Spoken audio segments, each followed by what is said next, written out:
If you watch my commentaries, you know I'm not a big fan of the Donald. But I'm also not a fan of the media or the municipalities who fail to protect them. There is no better example than that of these horrible scenes outside of a Trump rally in San Jose, California, including this young man who was hit in the back of the head with a bag carrying a heavy object and was bleeding from his head down his neck onto his shirt. But that's not the worst of it. I want you to listen carefully to the questions asked of the victim by two reporters at the scene. You didn't say anything to anybody? You were just walking out, or what? I was walking out with a Trump sign. He grabbed my Trump sign and started following me, saying I was like a racist and stuff. Yeah. So you literally didn't say anything to provoke them? I was like, yeah, Trump.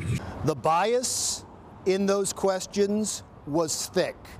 The first question, you didn't say anything to anybody? You were just walking out? The assumption being he must have done something to provoke the attack, like, say, speak, which, by the way, is protected by the First Amendment. I mean, it had to be his fault, right? After all, he's a Trump supporter, and Trump supporters are always wrong, according to the media. And the second reporter was incredulous. Literally, you didn't do anything to provoke this? So the Trump supporter said, I said, Trump, Trump, and I held up a sign. So he was just asking for it. Now compare that incident to this one, when a protester was sucker punched by a Trump supporter in North Carolina. The media was obsessed with this story for a week. The man was arrested, and we all got to know his name from the same media who condemned this action and blamed Donald Trump.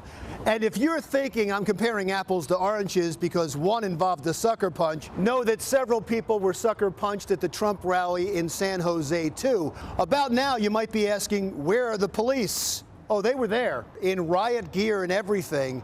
They just didn't move in to stop the violence, including when this one woman, defenseless and surrounded by angry Trump protesters, was up against the front door of the rally. Security finally let her in when she was pelted with eggs and other projectiles.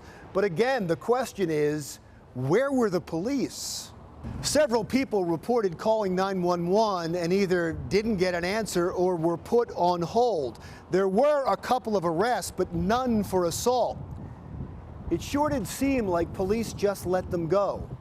Maybe it's because the mayor of the city, Sam Liccardo, is a Democrat and has come out strongly against Trump. He even said that night that Donald Trump has to take responsibility for what happened that day in San Jose. So he condemned Trump and seemed to defend those who actually threw fists, eggs, and bottles.